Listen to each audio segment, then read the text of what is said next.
ইরানের সাথে মিনি যুদ্ধ এখন ট্রাম্পের জন্য দুঃস্বপ্নে পরিণত হয়েছে।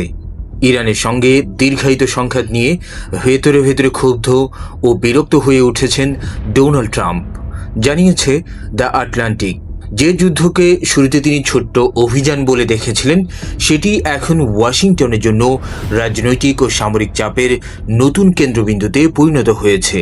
ট্রাম্পের ধারণা ছিল ইরান খুব দ্রুত ভেঙে পড়বে।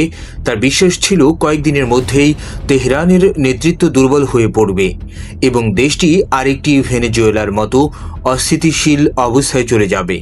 কিন্তু বাস্তবতা এখন সম্পূর্ণ ভিন্ন। যুদ্ধ দীর্ঘ হওয়ায় যুক্তরাষ্ট্রের জ্বালানির দাম বাড়ছে, জনমত জরিপেও ট্রাম্পের জনপ্রিয়তা চাপে পড়ছে। রিপাবলিকান শিবিরে উদ্বেগ তৈরি হয়েছে। মধ্যবর্তী নির্বাচনের আগে এই সংঘাত রাজনৈতিকভাবে বড় ক্ষতির কারণ হতে পারে। একই সময়ে বড় ধরনের নতুন সামরিক হামলা নিয়েও দ্বিধায় আছেন ট্রাম্প। মার্কিন ক্ষেপণাস্ত্র ও অস্ত্রের মজুদ কমে যাওয়ার আশঙ্কার পাশাপাশি পরিস্থিতি আরও বিস্ফোরক হয়ে উঠলে চীনের প্রেসিডেন্ট শি জিনপিংয়ের সঙ্গে আসন্ন কূটনৈতিক আলোচনাও ক্ষতিগ্রস্ত হতে পারে বলে আশঙ্কা করা হচ্ছে।